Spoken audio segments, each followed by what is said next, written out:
En el invierno de 1939, en un Santander que aún lamía las heridas abiertas de una guerra civil, las abuelas comenzaron a susurrar un cuento oscuro para asustar a los niños que se negaban a comer. Hablaban de un orfanato en los acantilados, el hogar de los inocentes perdidos, donde 2 monjas obraban el milagro diario de un plato de sopa caliente. Pero la historia tenía una advertencia macabra. En aquel lugar, los niños que se portaban mal, los que lloraban demasiado o los que simplemente eran demasiado débiles para merecer su ración, acababan formando parte del caldo. La llamaban la sopa de los huesos finos, una leyenda nacida de la miseria, un fantasma creado por el hambre para disciplinar a los vivos. Nadie la creía del todo, pero nadie se atrevía a olvidarla. Era una cicatriz en la memoria colectiva de la ciudad, un eco fúnebre que el viento del Cantábrico arrastraba desde las ruinas de un caserón de piedra negra que, incluso hoy, mira al mar con las cuencas vacías de sus ventanas, como un cráneo olvidado por la marea.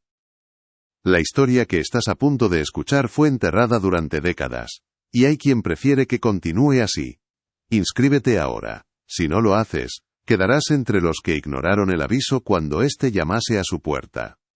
En la superficie, la historia del hogar de los inocentes perdidos era un relato de santidad en tiempos de desesperación. Las hermanas Sor Anunciación y Sor Consuelo, de la Orden de las Siervas del Desamparo, eran vistas como ángeles terrenales.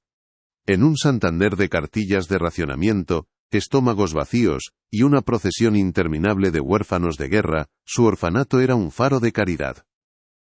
Mientras el resto de la ciudad se consumía en el año del hambre, ellas lograban lo imposible. Cada día, sin falta, una humeante caldera ofrecía un guiso nutritivo a decenas de niños desamparados. La gente hablaba de un milagro, de la intervención divina, de la fe inquebrantable de 2 mujeres que se negaban a dejar que el rebaño de Dios pereciera. Su reputación era inmaculada, un pequeño brote de esperanza en un paisaje de ruina moral y física, y la ciudad, agradecida, prefería no hacer preguntas sobre el origen de aquella providencia inagotable. El milagro era suficiente, indagar en sus mecanismos habría sido una forma de ingratitud, casi una blasfemia. Mi nombre es Mateo Velasco, y soy historiador. Mi especialidad son las cicatrices que la posguerra dejó en esta ciudad, concretamente, el año del hambre. Pero mi conexión con esta historia es más profunda, más personal. Mi bisabuelo, un funcionario del ayuntamiento en 1940, fue uno de los hombres que firmó la orden de clausura del hogar de los inocentes perdidos. El motivo oficial: graves deficiencias sanitarias. Tras aquel día, jamás volvió a pronunciar una sola palabra sobre el asunto. Su silencio fue un muro de piedra en la memoria de mi familia, un tabú heredado que pesaba en el aire cada vez que su nombre era mencionado. Crecí sintiendo el eco de ese silencio. La presencia de un secreto tan terrible que un hombre bueno había decidido llevárselo a la tumba, sellado bajo un pacto de olvido autoimpuesto. Su mutismo no era el de quien olvida, sino el de quien recuerda demasiado bien. La llave de ese silencio me llegó en forma de herencia, no mucho después de la muerte de mi abuela. Era una pequeña caja de madera de nogal, sin adornos, cerrada con una cerradura oxidada. Estaba escondida en el fondo de un viejo baúl, junto a sus objetos personales. Pegada a la tapa, una nota escrita con la caligrafía temblorosa de mi bisabuelo, ya un anciano en el momento de escribirla. Sus palabras eran una advertencia y una condena. Hay pecados que ni Dios puede perdonar. Que el mar lave esta memoria.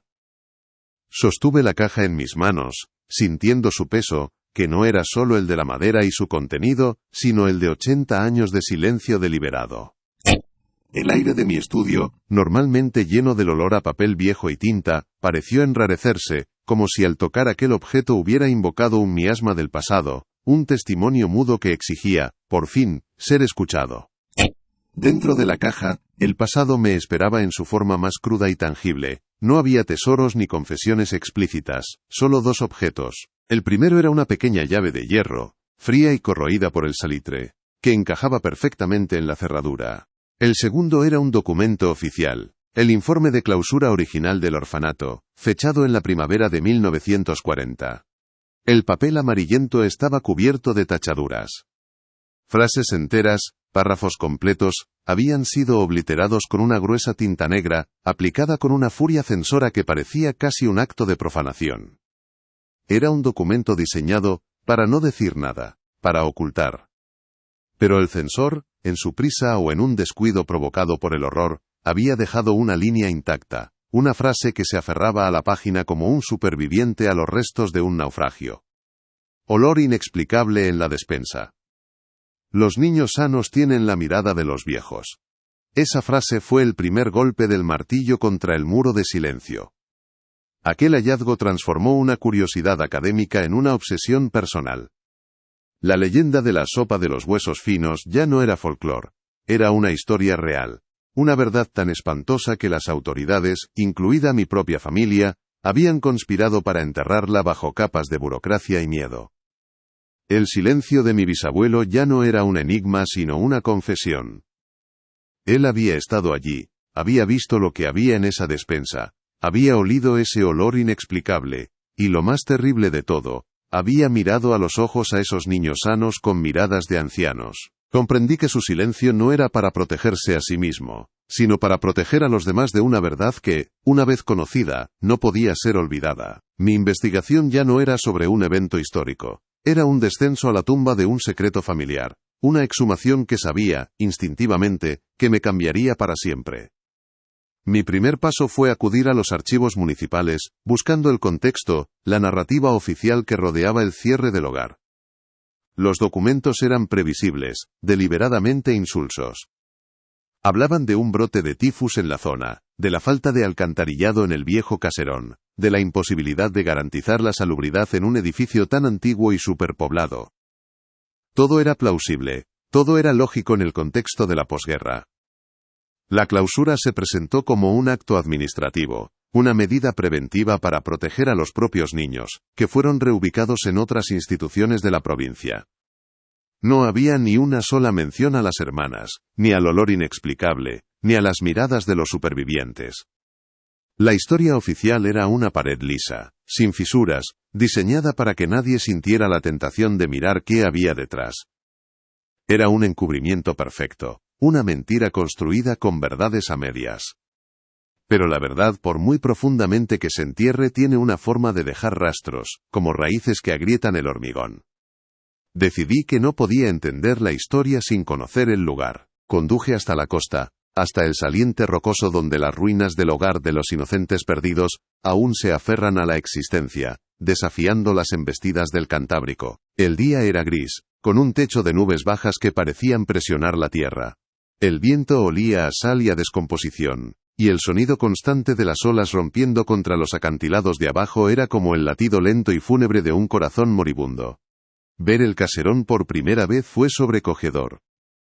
Era más una fortaleza que un hogar, una estructura de piedra ennegrecida por la humedad y los años, con las ventanas como cuencas vacías que absorbían la poca luz del día.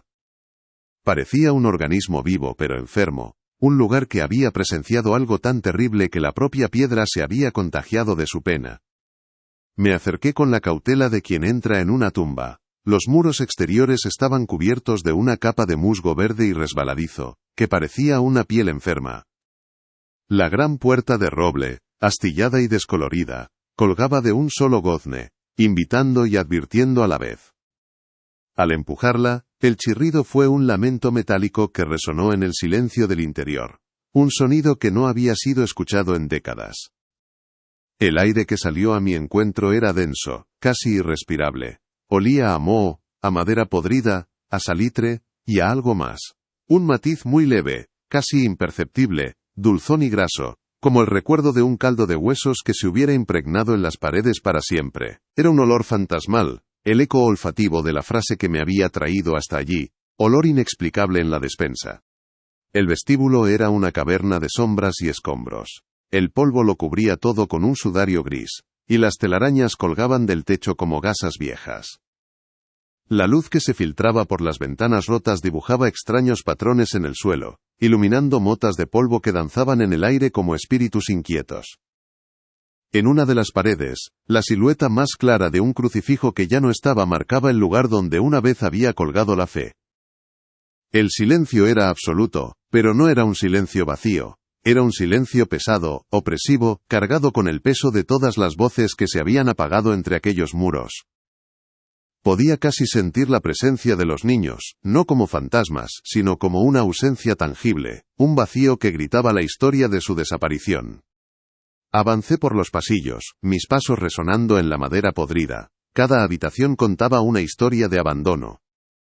En los dormitorios, hileras de camastros de hierro oxidados yacían volcados, despojados de sus colchones. En el suelo de una de las estancias, encontré un único zapato de niño, de cuero endurecido y agrietado por el tiempo. Lo recogí. Era increíblemente pequeño.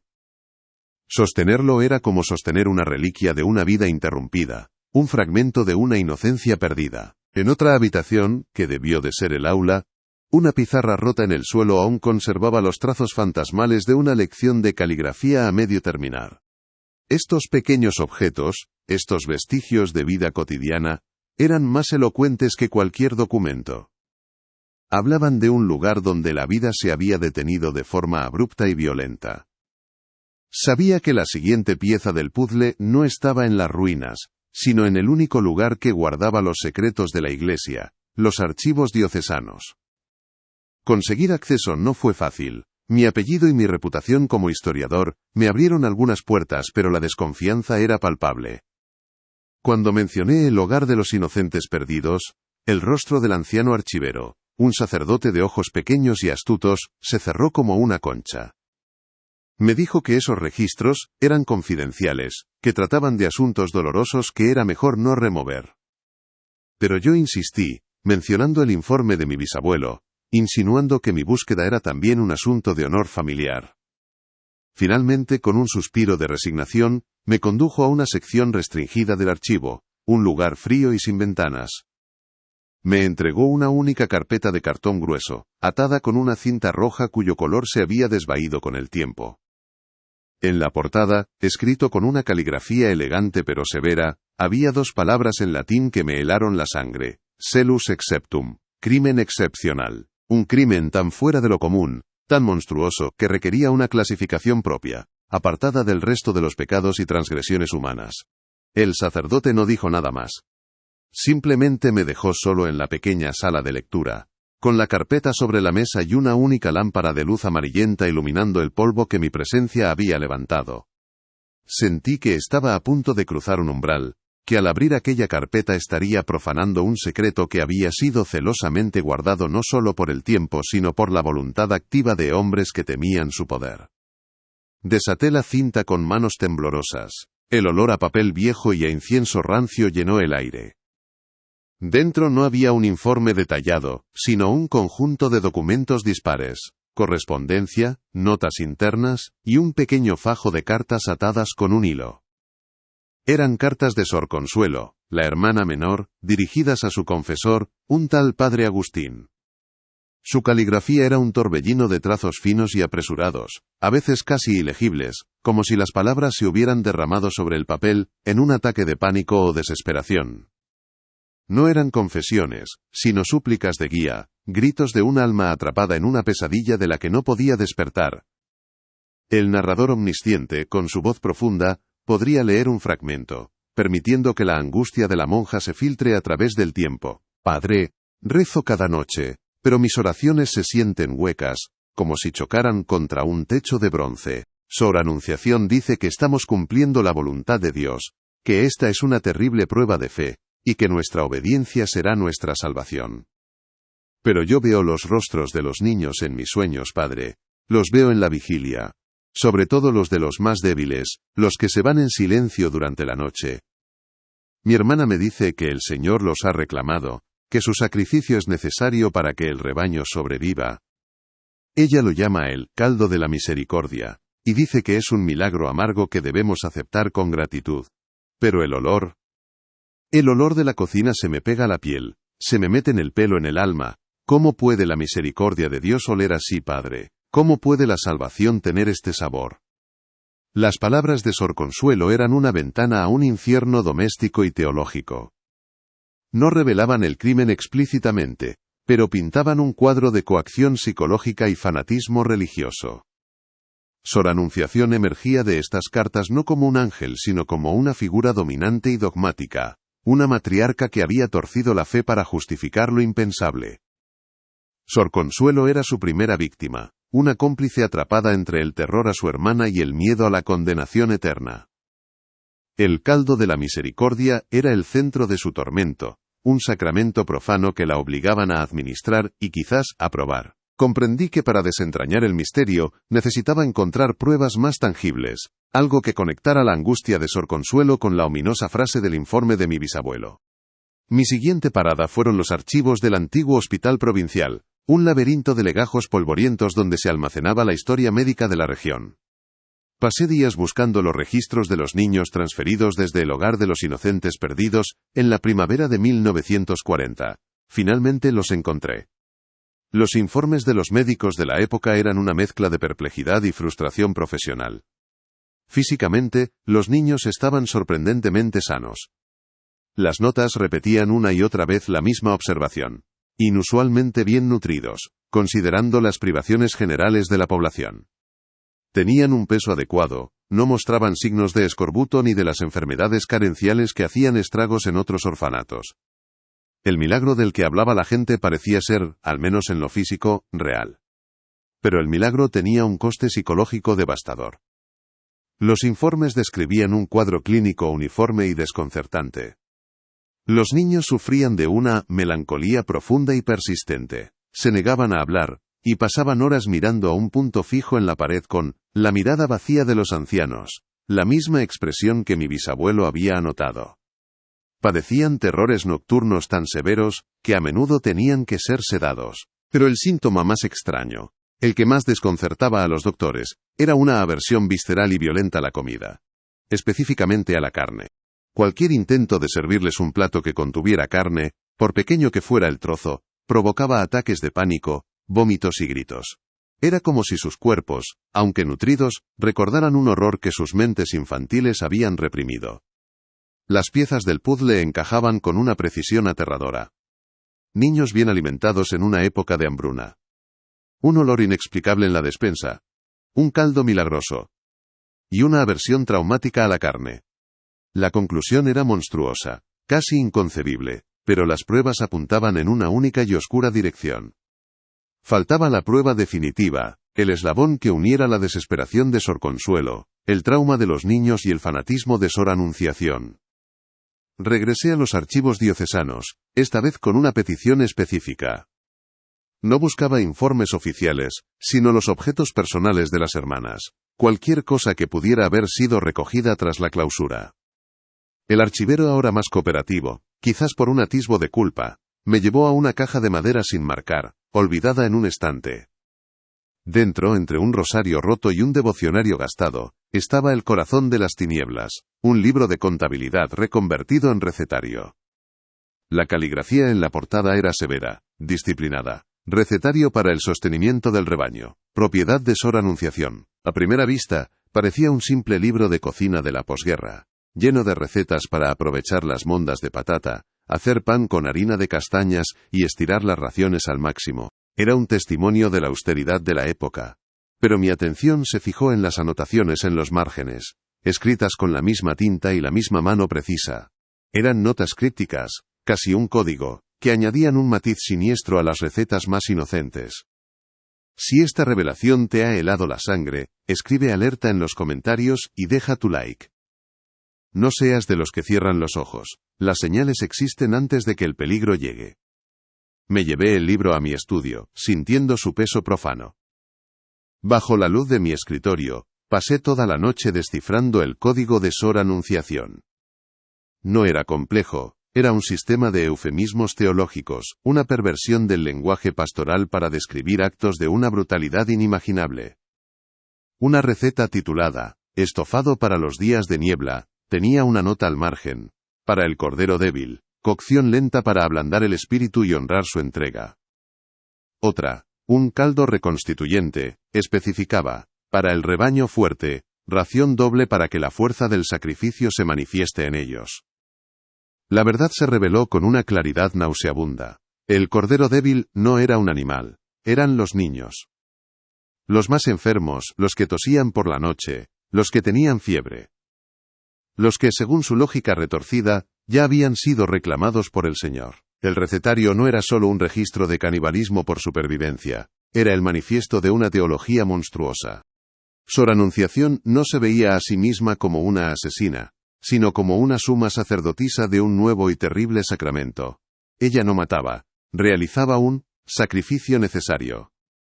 No cocinaba carne humana, preparaba una comunión de la carne, para asegurar que el cuerpo místico de Cristo, representado por los niños más fuertes, sobreviviera. Cada anotación era una puñalada. No desperdiciar los huesos finos, dan sabor y sustancia al caldo de la misericordia. La grasa del riñón añade consistencia y es un don del Señor. Era la burocracia del horror, la normalización de lo abominable a través de la rutina culinaria y la justificación divina. En la última página del libro, encontré su credo, la declaración final que eliminaba cualquier atisbo de duda. No era una receta, sino un párrafo escrito con una caligrafía firme, casi desafiante, como si se dirigiera directamente a Dios o a quien quiera que se atreviera a juzgarla en el futuro. La voz del narrador debe leer estas palabras lentamente, con el peso de su significado infernal. Su carne es nuestra salvación, su alma, la ofrenda. Comulgamos para vivir en su nombre, para que su rebaño no perezca en esta tierra de desolación. No hay pecado en la supervivencia santa. Dios provee, y nosotros somos sus humildes instrumentos. Amén. En ese momento, el silencio de mi bisabuelo adquirió todo su sentido. No era solo el silencio del horror, sino el de la impotencia ante una locura tan absoluta, tan blindada en su propia lógica de fe pervertida, que cualquier juicio terrenal parecía irrelevante. Con la verdad completa en mis manos, sentí la necesidad visceral de volver al orfanato. No como un historiador, sino como un testigo, como alguien que debía presentar sus respetos a las víctimas en el lugar de su sufrimiento. Una tormenta se estaba gestando sobre el Cantábrico, y el cielo, de un color púrpura oscuro, parecía un reflejo de mi estado de ánimo. El viento aullaba como un coro de almas en pena, y la lluvia comenzaba a caer en ráfagas violentas. Llegué a las ruinas mientras el temporal rompía con toda su furia. Las olas se estrellaban contra los acantilados con una violencia atronadora, como si el propio mar intentara purgar la mancha que aquel lugar había dejado en la tierra. Entré en el caserón, esta vez sin cautela. La tormenta había irrumpido en el interior, y el viento aullaba por los pasillos, arrancando trozos de papel pintado de las paredes, y haciendo vibrar los marcos de las ventanas rotas. Fui directamente a la cocina, el corazón de la oscuridad. La gran caldera de hierro oxidado parecía esperarme. Estaba en el centro de la habitación, como un altar pagano.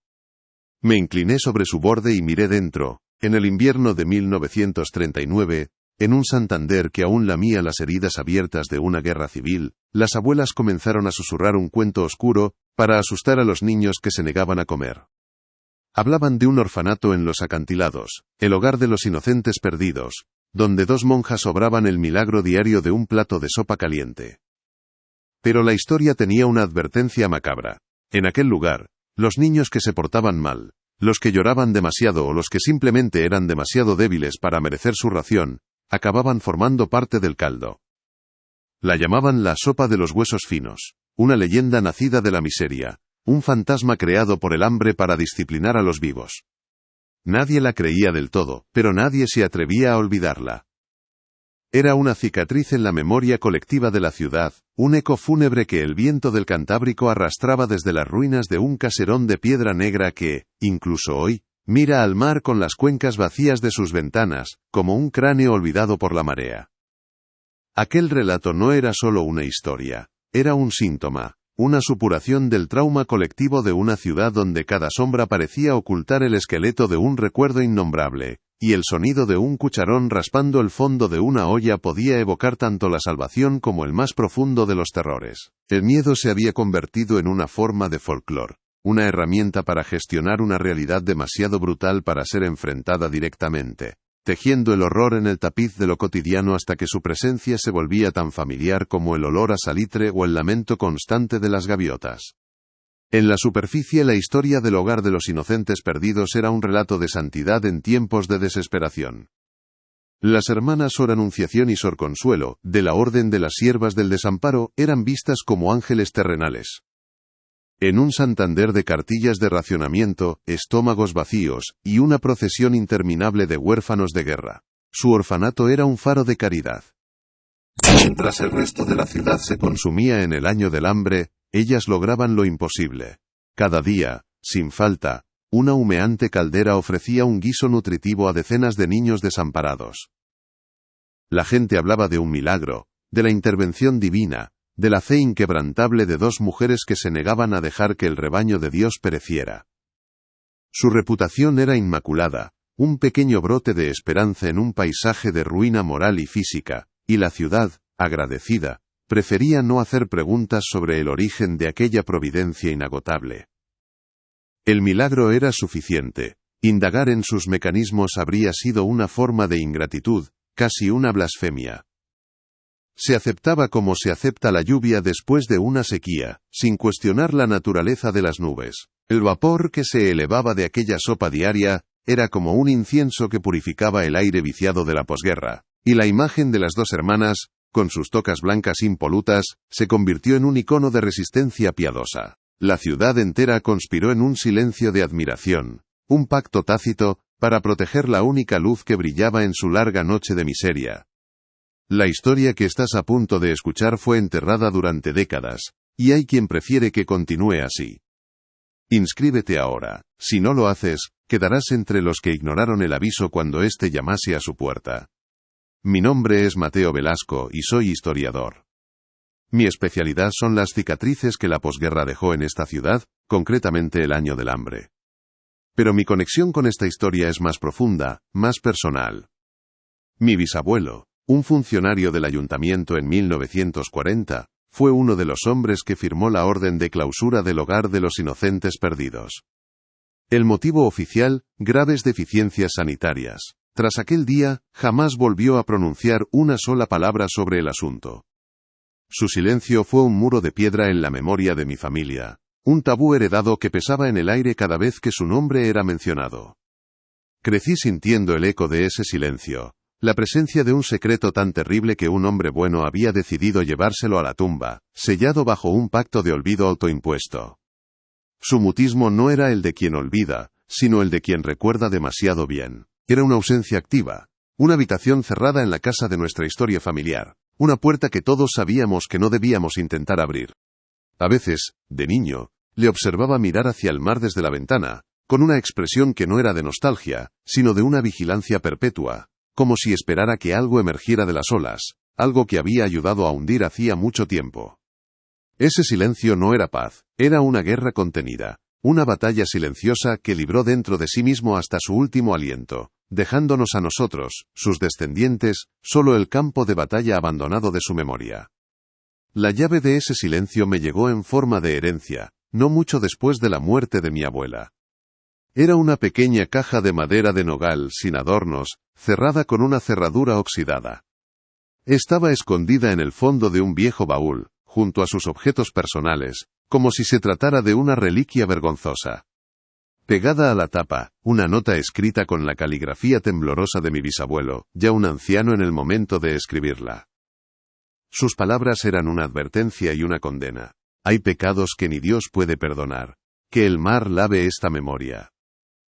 Sostuve la caja en mis manos, sintiendo su peso que no era solo el de la madera y su contenido, sino el de 80 años de silencio deliberado. El aire de mi estudio, normalmente lleno del olor a papel viejo y tinta, pareció enrarecerse, como si al tocar aquel objeto hubiera invocado un miasma del pasado, un testimonio mudo que exigía por fin ser escuchado.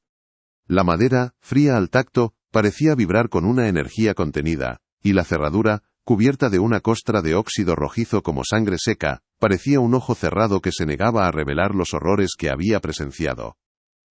Era un objeto que no invitaba a la curiosidad, sino que la desafiaba, prometiendo que lo que guardaba en su interior tenía el poder de contaminar al que lo descubriera. Era la tumba de un secreto, y yo estaba a punto de convertirme en su profanador. Dentro de la caja, el pasado me esperaba en su forma más cruda y tangible. No había tesoros ni confesiones explícitas, solo dos objetos. El primero era una pequeña llave de hierro, fría y corroída por el salitre, que encajaba perfectamente en la cerradura, como si hubiera estado esperando mi mano todo este tiempo. El segundo era un documento oficial, el informe de clausura original del orfanato, fechado en la primavera de 1940. El papel amarillento, frágil como la piel de un anciano, estaba cubierto de tachaduras. Frases enteras, párrafos completos, habían sido obliterados con una gruesa tinta negra, aplicada con una furia censora, que parecía casi un acto de profanación, una violencia ejercida sobre la propia memoria. Era un documento diseñado para no decir nada, para ocultar, para gritar su propio silencio. Pero el censor, en su prisa o en un descuido provocado por el horror, había dejado una línea intacta, una frase que se aferraba a la página como un superviviente a los restos de un naufragio.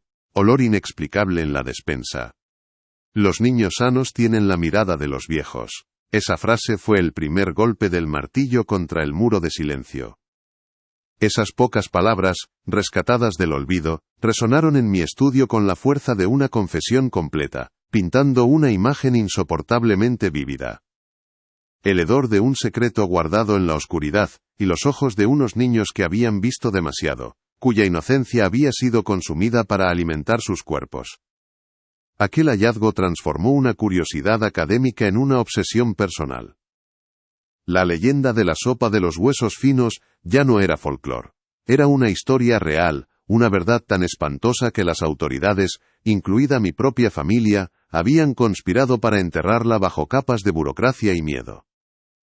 El silencio de mi bisabuelo ya no era un enigma sino una confesión.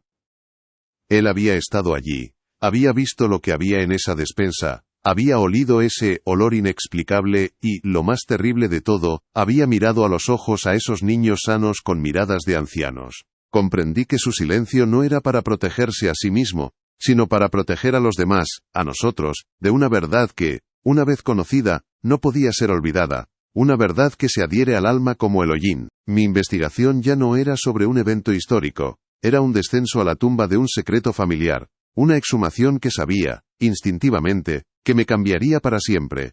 De repente las historias de las abuelas ya no eran cuentos para asustar, sino testimonios fragmentados, el eco distorsionado de un grito que nadie se había atrevido a escuchar. Sentí sobre mis hombros el peso no solo de la verdad sino de todas las víctimas a las que se les había negado una voz. Un nombre, una tumba. Tenía la llave y el mapa, y el camino me llevaba directamente al corazón de una oscuridad que mi propia sangre había intentado sellar para siempre. Mi primer paso fue acudir a los archivos municipales, buscando el contexto, la narrativa oficial que rodeaba el cierre del hogar. El edificio era un mausoleo de burocracia, un lugar donde la historia se archivaba no para ser recordada sino para ser controlada. El aire olía a polvo de papel y a la resignación de décadas de silencio. Un perfume seco y estéril que se adhería a la garganta. Pasé horas revisando legajos encuadernados en piel agrietada, cuyos lomos crujían como las articulaciones de un anciano al ser abiertos.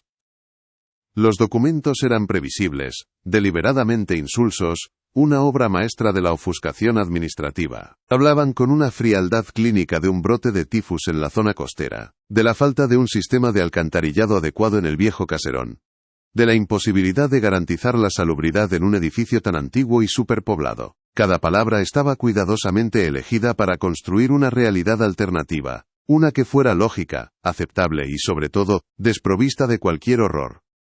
Era la prosa de los que entierran la verdad bajo una montaña de formularios, esperando que el peso del tiempo y la indiferencia hagan el resto del trabajo. La clausura se presentó como un acto administrativo, una medida preventiva y compasiva para proteger a los propios niños, que, según los informes, fueron reubicados en diversas instituciones de la provincia, sus nombres dispersos en una docena de listas diferentes para dificultar cualquier seguimiento. No había ni una sola mención a las hermanas, ni al olor inexplicable, ni a las miradas de los supervivientes. La historia oficial era una pared lisa, sin fisuras, un muro de contención diseñado para que nadie sintiera la más mínima tentación de mirar qué había detrás. Era un encubrimiento perfecto, una mentira construida con verdades a medias, donde la mención de una enfermedad real servía de coartada para ocultar una enfermedad moral mucho más profunda. Al leer aquellos informes, Sentí la presencia de mi bisabuelo, su mano temblorosa firmando aquellos papeles, su alma aceptando el pacto de silencio, convirtiéndose en un cómplice más de aquel entierro burocrático. Su firma en el documento final no era un acto de autoridad, sino de rendición. Pero la verdad, por muy profundamente que se entierre, tiene una forma de dejar rastros, como raíces que agrietan el hormigón, o como un fantasma que se niega a abandonar el lugar de su muerte. Decidí que no podía entender la historia sin conocer el lugar, sin pisar la tierra que había absorbido tantos secretos. Conduje hasta la costa, hasta el saliente rocoso, donde las ruinas del hogar de los inocentes perdidos, aún se aferran a la existencia, desafiando las embestidas del Cantábrico. El día era gris, con un techo de nubes bajas que parecían presionar la tierra, ahogando la luz y el color. El viento olía a sal y a la descomposición de las algas en las rocas, y el sonido constante de las olas rompiendo contra los acantilados de abajo, era como el latido lento y fúnebre de un corazón moribundo. Ver el caserón por primera vez fue sobrecogedor. Era más una fortaleza que un hogar, una estructura de piedra ennegrecida por la humedad y los años, con las ventanas como cuencas vacías que absorbían la poca luz del día. Parecía un organismo vivo, pero enfermo. Un lugar que había presenciado algo tan terrible que la propia piedra se había contagiado de su pena, supurando una melancolía que te calaba los huesos. Me acerqué con la cautela de quien entra en una tumba, sintiendo la mirada vacía de sus ventanas sobre mí. Los muros exteriores estaban cubiertos de una capa de musgo verde y resbaladizo, que parecía una piel enferma, y enredaderas de hiedra se aferraban a las grietas como venas oscuras. La gran puerta de roble, astillada y descolorida por el salitre, colgaba de un solo gozne, invitando y advirtiendo a la vez. Al empujarla el chirrido fue un lamento metálico que resonó en el silencio del interior, un sonido que no había sido escuchado en décadas, el grito de protesta de un lugar cuyo descanso acababa de ser profanado. El aire que salió a mi encuentro era denso, casi irrespirable, una exhalación pútrida, olía a moho, a madera podrida, a salitre, y a algo más. Un matiz muy leve, casi imperceptible, dulzón y graso, como el recuerdo de un caldo de huesos, que se hubiera impregnado en los poros de las paredes para siempre. Era un olor fantasmal, el eco olfativo de la frase que me había traído hasta allí, olor inexplicable en la despensa. Era el aliento del secreto, y yo lo estaba inhalando. El vestíbulo era una caverna de sombras y escombros. El polvo lo cubría todo con un sudario gris, y las telarañas colgaban del techo como gasas viejas y ensangrentadas. La luz que se filtraba por las ventanas rotas dibujaba extraños patrones en el suelo, iluminando motas de polvo que danzaban en el aire como espíritus inquietos o las cenizas de recuerdos incinerados. En una de las paredes, la silueta más clara de un crucifijo que ya no estaba marcaba el lugar donde una vez había colgado la fe, ahora solo un vacío con la forma de una tortura. El silencio era absoluto, pero no era un silencio vacío. Era un silencio pesado, opresivo, cargado con el peso de todas las voces que se habían apagado entre aquellos muros, de todas las oraciones no escuchadas, y de todos los llantos infantiles que la piedra había absorbido. Podía casi sentir la presencia de los niños no como fantasmas sino como una ausencia tangible, un vacío que gritaba la historia de su desaparición, una herida abierta en la estructura misma del tiempo. Avancé por los pasillos, mis pasos resonando en la madera podrida del suelo, cada crujido un sobresalto en la quietud sepulcral. Cada habitación contaba una historia de abandono y de vida interrumpida bruscamente. En los dormitorios, hileras de camastros de hierro oxidados yacían volcados, despojados de sus colchones como esqueletos despojados de su carne. En el suelo de una de las estancias, encontré un único zapato de niño, de cuero endurecido y agrietado por el tiempo y la humedad. Lo recogí. Era increíblemente pequeño, cabía en la palma de mi mano. Sostenerlo era como sostener una reliquia de una vida interrumpida, un fragmento de una inocencia perdida, el testimonio mudo de un pie que ya no caminaría. El cuero estaba deformado, como si hubiera guardado la forma de un miedo constante. Imaginé al niño que lo había perdido, su rostro, su voz, y sentí una punzada de dolor tan real que me costó respirar.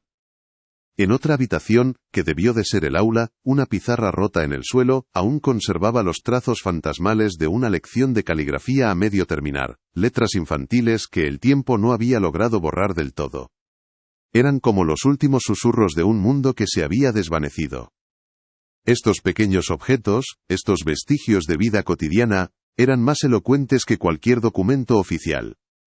Hablaban de un lugar donde la vida se había detenido de forma abrupta y violenta, no por un brote de tifus, sino por un acto que había roto el orden natural de las cosas. El zapato, la pizarra, un sonajero de madera roído en una esquina. Eran las pruebas forenses de un crimen sin cuerpo, las últimas palabras de unas víctimas a las que nadie había escuchado.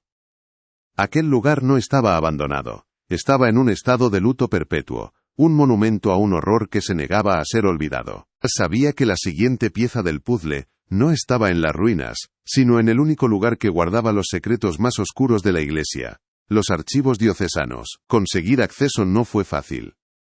Mi apellido y mi reputación como historiador me abrieron algunas puertas, pero la desconfianza era palpable, una niebla fría que se interponía entre mis preguntas y sus respuestas. Cuando mencioné el hogar de los inocentes perdidos, el rostro del anciano archivero, un sacerdote de ojos pequeños y astutos como los de un pájaro, se cerró como una concha. Me dijo que esos registros eran confidenciales, que trataban de asuntos dolorosos que era mejor no remover, que la caridad de la Iglesia a veces debía enfrentarse a tragedias inevitables. Sus palabras eran suaves pero su tono era de acero. Intentaba advertirme, protegerme o quizás, proteger a la institución de lo que yo pudiera encontrar. Pero yo insistí, mencionando el informe de mi bisabuelo, insinuando que mi búsqueda era también un asunto de honor familiar, una deuda con un hombre que había muerto con el peso de aquel secreto. Finalmente, con un suspiro de resignación que sonó a derrota, me condujo a una sección restringida del archivo, un lugar frío y sin ventanas en el sótano del obispado. El aire aquí era diferente, olía a incienso rancio, a cera de velas, y a la descomposición lenta del papel, como si las propias palabras contenidas en aquellos legajos estuvieran pudriéndose de culpa. El silencio era aún más profundo que en el orfanato, un silencio sagrado y vigilante. Sentí que estaba descendiendo a las catacumbas de la memoria de la Iglesia, un lugar donde se guardaban los pecados que no podían ser absueltos. Me entregó una única carpeta de cartón grueso, atada con una cinta roja cuyo color se había desvaído con el tiempo hasta parecer una vena seca. En la portada, escrito con una caligrafía elegante pero severa, había dos palabras en latín que me helaron la sangre: Celus exceptum, crimen excepcional. Un crimen tan fuera de lo común, tan monstruoso, que requería una clasificación propia, apartada del resto de los pecados y transgresiones humanas. No era un archivo, era una cuarentena. El sacerdote no dijo nada más. Simplemente me dejó solo en la pequeña sala de lectura, con la carpeta sobre la mesa y una única lámpara de luz amarillenta iluminando el polvo que mi presencia había levantado. Sentí que estaba a punto de cruzar un umbral, que al abrir aquella carpeta estaría profanando un secreto que había sido celosamente guardado no solo por el tiempo, sino por la voluntad activa de hombres que temían su poder contagioso. Desaté la cinta con manos temblorosas, el roce áspero del hilo contra mis dedos. El olor a papel viejo y a incienso rancio se intensificó, llenando el aire. Dentro no había un informe detallado y coherente, sino un conjunto de documentos dispares, como los restos recogidos tras una explosión, correspondencia interna, notas apresuradas en papel de estraza, y un pequeño fajo de cartas atadas con un hilo de coser. Eran cartas de Sor Consuelo, la hermana menor, dirigidas a su confesor, un tal padre Agustín. Su caligrafía era un torbellino de trazos finos y apresurados, a veces casi ilegibles, como si las palabras se hubieran derramado sobre el papel en un ataque de pánico o desesperación. Las manchas de tinta se mezclaban con lo que parecían ser marcas de lágrimas, pequeñas arrugas en el papel que hablaban de una angustia sin consuelo. No eran confesiones formales, sino súplicas de guía, gritos de un alma atrapada en una pesadilla de la que no podía despertar. Con la voz quebrada por el peso del tiempo, me imagino al narrador leyendo un fragmento, permitiendo que la angustia de la monja se filtre a través de los años. Padre, rezo cada noche, pero mis oraciones se sienten huecas, como si chocaran contra un techo de bronce y cayeran muertas a mis pies. Sor Anunciación dice que estamos cumpliendo la voluntad de Dios, que esta es una terrible prueba de fe, y que nuestra obediencia será nuestra salvación. Pero yo veo los rostros de los niños en mis sueños, Padre. Los veo en la vigilia.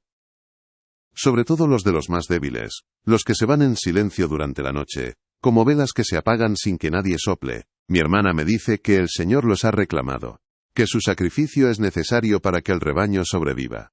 Ella lo llama el caldo de la misericordia, y dice que es un milagro amargo que debemos aceptar con gratitud. Pero el olor de la cocina, se me pega a la piel, se me mete en el pelo, en el alma. ¿Cómo puede la misericordia de Dios oler así, Padre? ¿Cómo puede la salvación tener este sabor a tierra y a pecado? Las palabras de Sor Consuelo eran una ventana a un infierno doméstico y teológico.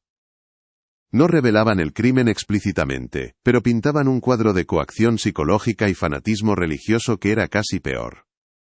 Sor Anunciación emergía de estas cartas no como un ángel de caridad, sino como una figura dominante y dogmática, una matriarca terrible que había torcido la fe para justificar lo impensable, creando su propia y monstruosa escritura. Sor Consuelo era su primera víctima, una cómplice atrapada entre el terror a la autoridad de su hermana y el miedo a la condenación eterna si desobedecía. El caldo de la misericordia era el centro de su tormento, un sacramento profano que la obligaban a administrar y quizás a probar. Comprendí que para desentrañar el misterio por completo, necesitaba encontrar pruebas más tangibles, algo que conectara la angustia de Sor Consuelo con la ominosa frase del informe de mi bisabuelo. Mi siguiente parada fueron los archivos del antiguo hospital provincial. Un laberinto de legajos polvorientos y estanterías metálicas que se hundían bajo el peso de la historia médica de la región. El olor aquí era distinto, una mezcla de desinfectante antiguo y papel en descomposición, el aroma de la enfermedad y su registro. Pasé días enteros buscando los registros de los niños transferidos desde el hogar de los inocentes perdidos en la primavera de 1940. Una tarea ardua, casi una aguja en un pajar de sufrimiento. Finalmente, los encontré, en una carpeta olvidada, mal archivada, como si alguien hubiera querido que se perdieran. Los informes de los médicos de la época eran una mezcla de perplejidad y frustración profesional. Físicamente, los niños estaban sorprendentemente sanos, un hecho que contradecía la situación de hambruna generalizada. Las notas de los doctores repetían una y otra vez la misma observación desconcertante, inusualmente bien nutridos, considerando las privaciones generales de la población. Tenían un peso adecuado, sus pieles no mostraban signos de escorbuto ni de las enfermedades carenciales que hacían estragos en otros orfanatos y en las calles de la ciudad. El milagro del que hablaba la gente parecía ser, al menos en lo que respecta a la carne y los huesos de los supervivientes, real. Los médicos no podían explicarlo, atribuyéndolo a la excepcional dedicación de las hermanas, pero aquella nutrición, aquella salud física, era una fachada que ocultaba una devastación interior mucho más profunda. Era como si sus cuerpos hubieran florecido a costa de sus almas, un intercambio fáustico del que no eran conscientes, pero cuyas consecuencias padecían cada segundo de sus vidas. Pero el milagro tenía un coste psicológico devastador. Los informes psiquiátricos adjuntos describían un cuadro clínico uniforme y desconcertante que afectaba a todos los niños procedentes del hogar.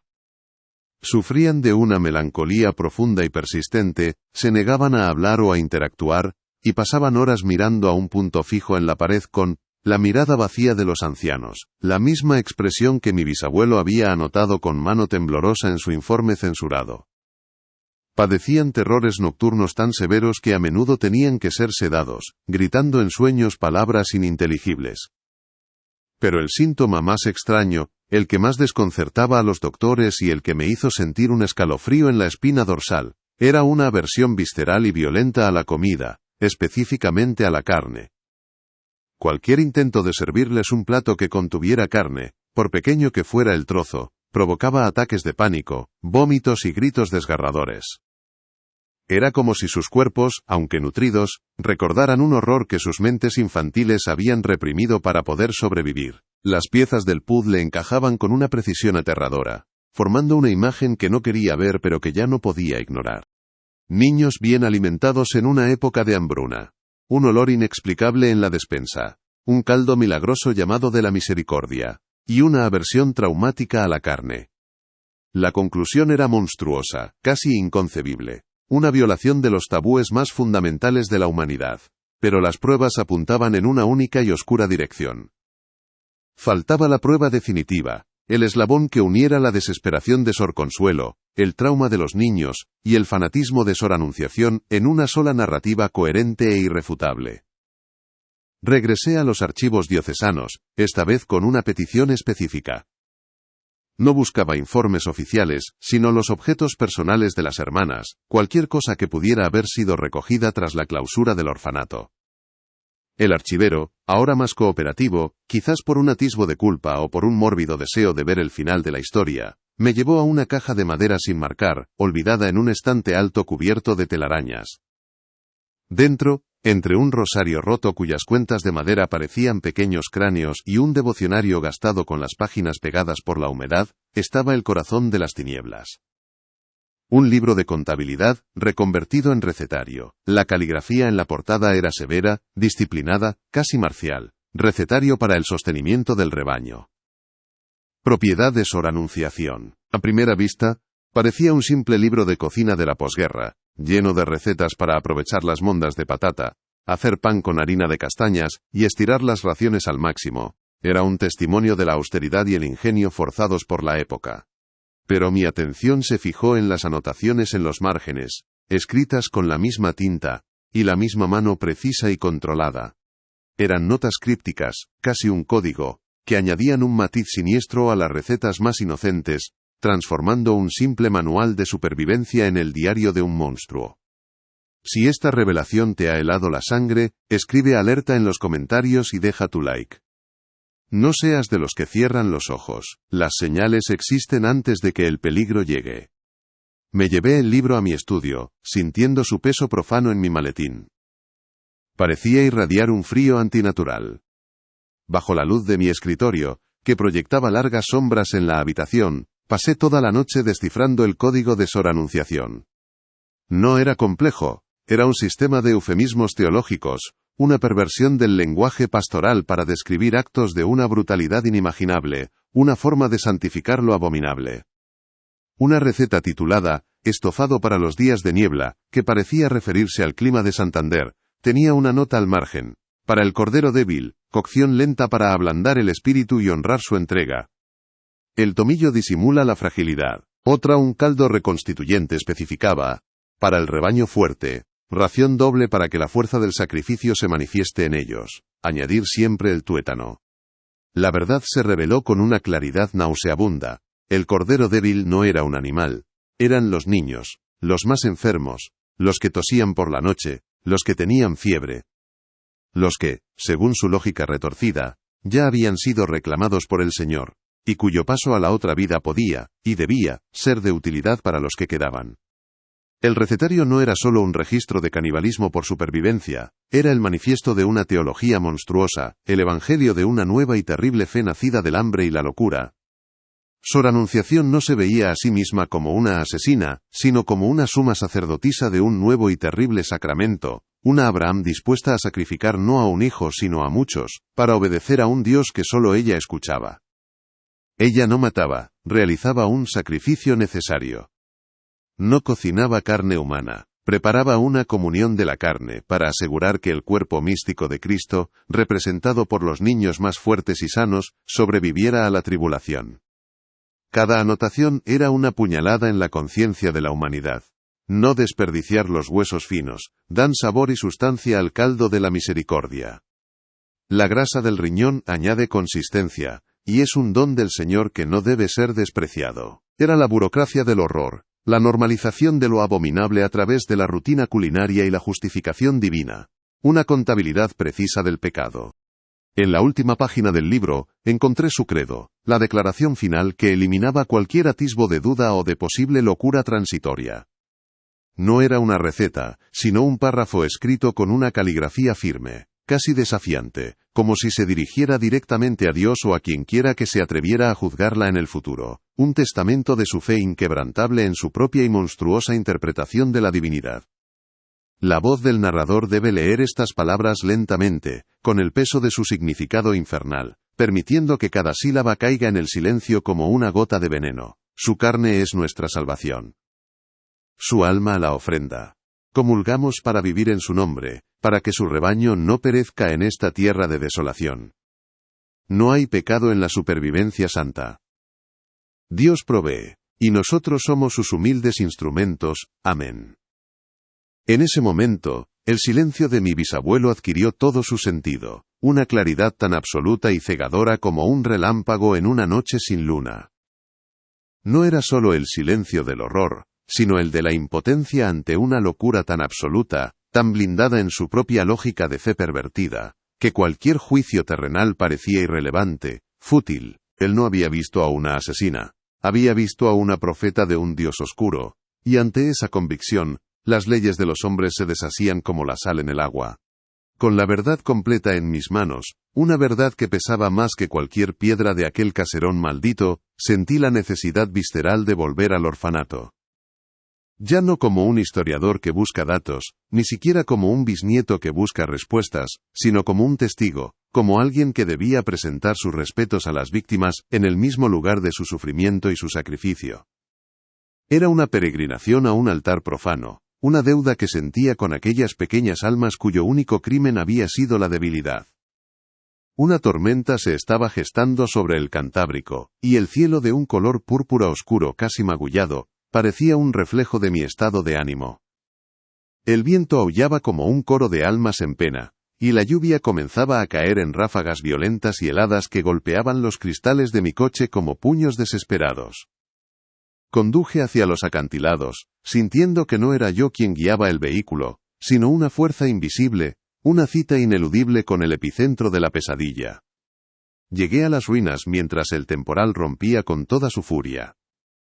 Las olas se estrellaban contra los acantilados con una violencia atronadora, levantando columnas de espuma blanca que se elevaban como fantasmas furiosos contra el cielo negro. El sonido era ensordecedor, una sinfonía del caos, como si el propio mar intentara purgar la mancha que aquel lugar había dejado en la tierra, erosionando la piedra para borrar la memoria del pecado. El viento, cargado de sal y de lluvia, me golpeó en cuanto salí del coche, casi arrancándome el aliento, empujándome hacia la estructura decrépita, como si la propia naturaleza quisiera que enfrentara lo que había venido a buscar. El caserón parecía gemir bajo el asalto de los elementos, sus muros vibrando, sus tejas sueltas silbando en la oscuridad, un lamento arquitectónico que se unía al rugido del océano. Entré en el caserón, esta vez sin cautela, sino con la determinación sombría de quien regresa al escenario de un crimen para comprender su mecánica final.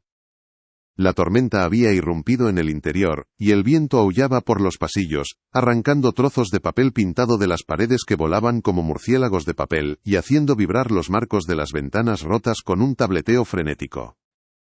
El agua se filtraba por el techo, creando riachuelos oscuros que serpenteaban por el suelo cubierto de escombros, lavando el polvo de décadas para revelar las manchas más antiguas y profundas de la madera. Fui directamente a la cocina, el corazón de la oscuridad, el lugar donde la caridad se había transmutado en horror. La gran caldera de hierro oxidado, ahora llena del agua de lluvia que caía desde un boquete en el techo, parecía esperarme. Estaba en el centro de la habitación, como un altar pagano, un útero de hierro, que había dado a luz a la muerte y a la supervivencia por igual. Me incliné sobre su borde frío y húmedo y miré dentro. El agua acumulada reflejaba mi rostro, distorsionado como si estuviera viendo a un extraño. Pero bajo la superficie, a pesar de las décadas de óxido y abandono, pude ver las marcas en el fondo. Cientos miles de arañazos profundos en el metal, hechos por un cucharón que había raspado con una insistencia desesperada, una y otra vez, para no desperdiciar ni la última gota, ni el último vestigio de sustancia. Pude casi oír el sonido, el chirrido metálico que debió de ser la banda sonora de aquel lugar, el metrónomo que marcaba el ritmo de la supervivencia. Y entonces, mi mirada se desvió hacia la esquina más oscura de la cocina, hacia un pequeño montacargas manual, una plataforma de madera unida a una gruesa cuerda y una polea oxidada. Era la única vía de acceso al sótano, el lugar que no figuraba en ningún plano, la despensa que mi bisabuelo había mencionado con una sola y aterradora frase. Sabía que debía bajar, era el último acto de mi investigación, el descenso final. La cuerda estaba rígida y áspera por la humedad y el desuso, y mis manos se resintieron al tirar de ella. El mecanismo protestó con un gemido agudo, como el de un animal herido, pero lentamente, la plataforma de madera comenzó a ascender desde la oscuridad, trayendo consigo una ráfaga de aire viciado, un aliento, helado que olía a tierra mojada, a podredumbre y a algo más, algo vagamente metálico, como sangre vieja. Puse un pie en la plataforma, que se balanceó precariamente. Encendí la linterna de mi móvil, su haz de luz blanca y moderna una profanación en aquel santuario de la oscuridad antigua. Y comencé a descender, tirando de la cuerda contraria, sumergiéndome en las entrañas del edificio, en el estómago de la bestia. El sótano estaba parcialmente inundado. El agua, negra y estancada, me llegaba hasta los tobillos, y cada paso que daba producía un chapoteo nauseabundo que rompía el silencio sepulcral. El haz de mi linterna barría las paredes de piedra desnuda, cubiertas de un limo verdoso y brillante. El aire era irrespirable, una mezcla de humedad, moho, y el olor inconfundible de la descomposición, pero no de materia orgánica reciente, sino de algo antiguo, algo que se había impregnado en la propia esencia del lugar. Era aquí donde se realizaban los preparativos, lejos de las miradas de los niños de arriba, en la oscuridad y el frío. El lugar era una tumba, un matadero y una capilla, todo en uno. El espacio era más grande de lo que había imaginado, con varios nichos excavados en la roca, como pequeñas capillas laterales en una cripta. Apunté la luz hacia uno de esos nichos, y lo que vi hizo que se me helara la sangre en las venas. No era un altar convencional. Sobre una losa de piedra plana, había un pequeño montículo de objetos. Al acercarme, el horror se enfocó con una claridad insoportable. Eran juguetes infantiles. Un oso de peluche al que le faltaba un ojo. Un coche de madera con las ruedas rotas. Una muñeca de trapo ennegrecida por la humedad. Y en el centro de aquel patético santuario de la inocencia perdida, se erigía una pequeña cruz. Pero no estaba hecha de madera. Estaba hecha con dos huesos, atados con un alambre oxidado. Eran delgados, demasiado delgados. El haz de luz reveló la inconfundible forma de dos fémures infantiles. Era un monumento a la blasfemia, una declaración de que, incluso en la muerte, aquellos niños seguían sirviendo al propósito retorcido de su cuidadora. Allí, de pie en el agua helada del sótano, con la cruz de huesos iluminada por la luz artificial de mi teléfono, la escena final del hogar de los inocentes perdidos se reconstruyó en mi mente con una viveza aterradora. Pude ver a mi bisabuelo y a los otros funcionarios bajando por este mismo montacargas, sus rostros pálidos a la luz de las lámparas de aceite. Pude oler el hedor que los golpeó, mucho más fuerte, más fresco. Pude ver a Sor Anunciación, de pie junto a la losa, con las manos juntas, no como una criminal atrapada, sino como una sacerdotisa interrumpida en mitad de un rito sagrado. Su silencio, un muro de convicción fanática contra el que se estrellaban las preguntas y las acusaciones. Su mirada no era de culpa, sino de una piedad terrible, la mirada de alguien que cree haber hecho lo correcto, lo único que se podía hacer. Y pude ver a Sor Consuelo, acurrucada en un rincón, rota, su mente hecha añicos por el peso de su complicidad. Pude oír su confesión, no un relato coherente, sino un torrente de susurros inconexos, fragmentos de recetas, nombres de niños y oraciones desesperadas, todo mezclado en un balbuceo de locura. Fue su confesión la que selló el destino del lugar, pero también fue la que condenó la historia al olvido. Era una verdad demasiado monstruosa para ser procesada, para ser hecha pública en una España que intentaba desesperadamente construir un mito de orden y piedad sobre las ruinas de la guerra. Era más fácil, más conveniente, declararlas locas, cerrar el lugar por motivos sanitarios, y dispersar a los niños supervivientes esperando que el trauma borrara sus recuerdos. Mi bisabuelo había estado aquí, había visto esta cruz, había escuchado la confesión de Sor Consuelo, y había mirado a los ojos a Sor Anunciación. Comprendí entonces que su silencio no fue un acto de cobardía, sino una forma de cuarentena. Había sido expuesto a una cepa de maldad tan pura, tan contagiosa, que decidió sellar la puerta para que no infectara al resto del mundo, a su propia familia. Se llevó el secreto a la tumba no para proteger a los culpables, sino para proteger a los inocentes que vendrían después. Se convirtió en el guardián de una tumba sin nombre, pagando el precio con una vida de pesadillas silenciosas y una mirada perpetuamente fija en el mar, como si esperara que las olas pudieran, algún día, lavar la mancha que había visto en el alma humana. La linterna de mi móvil parpadeó amenazando con apagarse. El repentino pánico a la oscuridad total me sacó de mi trance. Salí del nicho, retrocediendo lentamente, sin apartar la vista de la pequeña cruz de huesos. El agua chapoteaba a mi alrededor, Y por un instante aterrador, tuve la sensación de que no estaba solo, que pequeñas manos tiraban de mis pantalones bajo el agua, que susurros infantiles se mezclaban con el sonido de la tormenta en el exterior.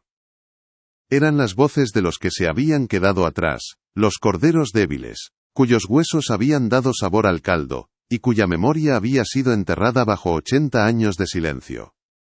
La leyenda de la sopa de los huesos finos ya no era un cuento, era un eco documental, un epitafio susurrado en las cocinas de Santander durante generaciones. Conseguí llegar al montacargas y comencé el arduo ascenso de vuelta a la cocina, tirando de la cuerda con una fuerza que no sabía que tenía. Cada centímetro que subía se sentía como una huida, una ascensión desde el infierno. Cuando por fin llegué arriba, me derrumbé en el suelo de la cocina, jadeando, empapado por la lluvia y el agua del sótano, temblando de frío y de horror. La tormenta seguía rugiendo fuera, pero el verdadero temporal estaba dentro de mí. Tenía la verdad, una verdad completa, tangible y profana, pero era una verdad impublicable, una historia que la Iglesia había sellado como Oscelus Exceptum, y que la ciudad había transformado en folclore para poder soportarla. El mal no había sido castigado, simplemente se había disuelto en el tiempo, dejando tras de sí un lugar maldito, un recetario infernal, y una historia que se negaba a morir del todo. Miré la caldera una última vez. Ahora me parecía un caldero de brujas, un objeto de poder oscuro. Imaginé el vapor que salía de ella, un vapor que no solo llevaba el aroma de la comida, sino también el alma de los sacrificados, un miasma que se había extendido por toda la ciudad, nutriendo y envenenando al mismo tiempo. La caridad de las hermanas no había sido un milagro, sino una transacción. Habían comprado la vida de unos pocos con la muerte de otros, y en el proceso, habían creado un hambre que nunca podría ser saciado, un vacío en la historia que yo, por fin, había llenado. Pero saberlo no traía paz, solo la carga de ser el único guardián vivo de aquel secreto. ¿Qué se hace con una verdad así? ¿Se grita a los cuatro vientos profanando la paz de los muertos y la frágil memoria de una ciudad? ¿O se respeta el silencio de un bisabuelo que entendió que hay horrores que no deben ver la luz del día? Me di cuenta de que mi investigación había terminado, pero mi condena acababa de empezar. Ahora era yo quien llevaba la caja de nogal en mi interior. Yo quien tenía la llave de un secreto que pesaba más que el mundo. Salí del orfanato mientras la tormenta amainaba, dejando tras de sí un aire limpio y frío. Pero sabía que el olor de la despensa, el sabor imaginario de aquel caldo, me acompañaría para siempre. La historia de Sor Anunciación y Sor Consuelo no era solo la historia de dos mujeres, sino la de una época. Una época en la que el hambre era tan grande que podía devorar no solo los cuerpos, sino también el alma, la fe y la propia definición de lo que significa ser humano.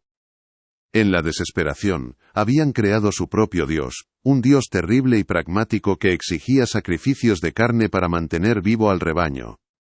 Y en su altar de piedra, en aquel sótano inundado, habían demostrado que el infierno no es un lugar al que se va después de morir, sino un lugar que se puede construir aquí en la tierra, con los ingredientes más simples, hambre, fe, y una caldera lo suficientemente grande. El viaje de vuelta a la ciudad fue silencioso, el sol comenzaba a despuntar entre las nubes rotas, tiñendo el mar de un color anaranjado y pacífico. La belleza del amanecer era casi una ofensa, una máscara de normalidad sobre la cicatriz que yo sabía que se escondía en los acantilados.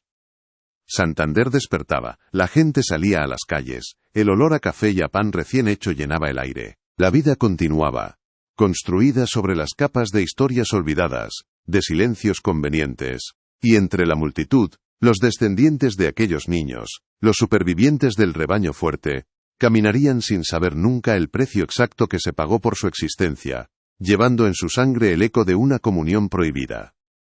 El recetario de Sor Anunciación estaba en el asiento del copiloto, ya no lo veía como un simple documento, sino como un objeto maldito, un grimorio. Contenía no solo recetas de cocina, sino hechizos para torcer la realidad, para convertir a un niño en un cordero, un asesinato en un sacramento, y un acto de canibalismo en un milagro de misericordia. El verdadero horror no era el acto en sí, sino la facilidad con la que la mente humana puede justificarlo, la delgada línea que separa la santidad de la monstruosidad, una línea que, en el Santander de 1939, se había borrado por completo en la cocina del hogar de los inocentes perdidos. Decidí que no publicaría la historia en una revista académica, no la convertiría en un pie de página en un libro sobre la posguerra. Esa verdad merecía algo más. Merecía ser contada como lo que era, un cuento de terror, una leyenda que había resultado ser cierta. Merecía ser susurrada como hacían las abuelas, para que el escalofrío de su advertencia no se perdiera en la asepsia del análisis histórico. Mi papel no era el de un historiador, sino el de un cronista, el que transmite la memoria del horror para que no se repita, para que recordemos que el hambre más peligrosa no es la del estómago sino la del alma cuando se cree justificada por Dios. La última pieza de la historia me llegó semanas después, buscando en los archivos de un antiguo manicomio provincial. Encontré el expediente de Sor Consuelo. Había muerto allí en 1952, tras 12 años de reclusión. Las notas de las enfermeras describían a una mujer consumida, que pasaba los días meciéndose y susurrando una única frase, una y otra vez, a cualquiera que se acercara, a las paredes, a la nada. Era una respuesta, una confesión y una condena eterna. La frase que resumía todo el horror del hogar de los inocentes perdidos. Susurraba, con la voz rota de una niña perdida, siempre tenemos hambre. Esa hambre era el verdadero legado del orfanato, un hambre que no se saciaba con comida. Un hambre de inocencia, de paz, de olvido, un hambre que se había quedado atrapada entre los muros de piedra del caserón, en las páginas del recetario, en el silencio de mi bisabuelo y, ahora, en mí. Un hambre que, sospechaba, seguiría esperando en los acantilados, latente, a que la desesperación volviera a ser lo suficientemente grande como para despertarla.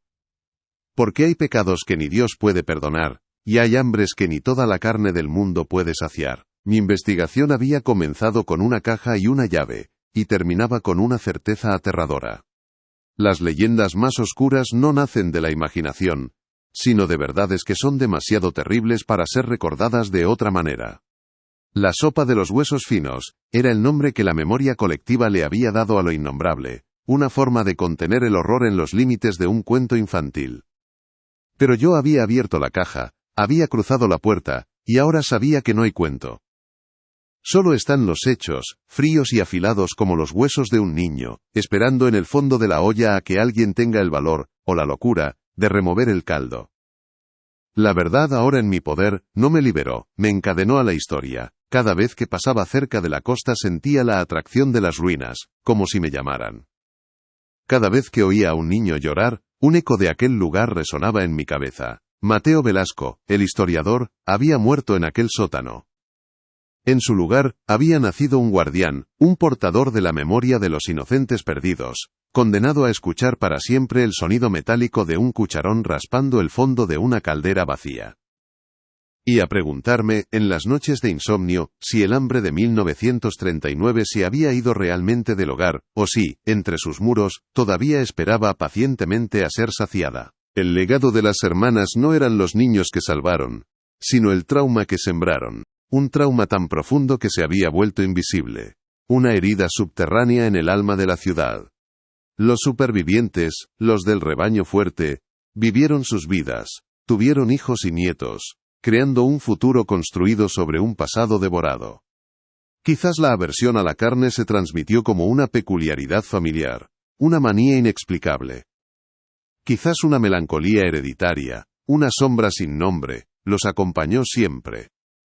Eran las últimas víctimas, marcadas por un sacramento del que nunca fueron conscientes, llevando en sus células el recuerdo de la comunión más profana de la historia. Y así, la historia del hogar de los inocentes perdidos, regresa al lugar de donde vino, al susurro, a la advertencia. Ya no es mi investigación, ahora es vuestra memoria. El caserón sigue allí, en los acantilados, con sus cuencas vacías mirando al mar. A veces, los pescadores dicen que en las noches de niebla espesa, ven una luz tenue en la ventana de la cocina, como la de una vela o un pequeño fuego. Y juran que el viento trae consigo un olor familiar, el olor de un guiso cociéndose a fuego lento. Un olor a misericordia. Un olor a huesos finos. Tú has escuchado la verdad de hoy. Si no te unes a nosotros, esta verdad seguirá rondando a los desprevenidos. Inscríbete, activa la campana y comparte, antes de que el próximo secreto te encuentre desprevenido. Allí, de pie en el agua helada del sótano, con la cruz de huesos iluminada por la luz artificial de mi teléfono, la escena final del hogar de los inocentes perdidos se reconstruyó en mi mente con una viveza aterradora. Pude ver a mi bisabuelo y a los otros funcionarios bajando por este mismo montacargas, sus rostros pálidos y desencajados a la luz de las lámparas de aceite, el hedor a muerte rancia golpeándolos como un muro invisible. Pude ver a Sor Anunciación, de pie junto a la losa de piedra, con las manos juntas en un gesto de piedad, no como una criminal atrapada infraganti, sino como una suma sacerdotisa interrumpida en mitad de un rito sagrado. Su silencio, un muro de convicción fanática contra el que se estrellaban las preguntas y las acusaciones de los hombres.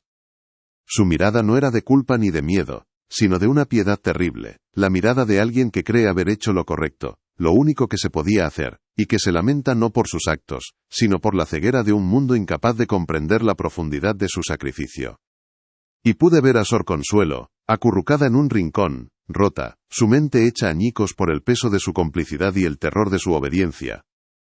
Pude oír su confesión, no un relato coherente, sino un torrente de susurros inconexos, fragmentos de recetas, nombres de niños y oraciones desesperadas, todo mezclado en un balbuceo de locura que era, en sí mismo, la prueba más irrefutable del horror que había habitado aquel lugar. Comprendí entonces que el silencio de mi bisabuelo no fue un acto de cobardía, ni de complicidad en el encubrimiento, sino una forma de cuarentena.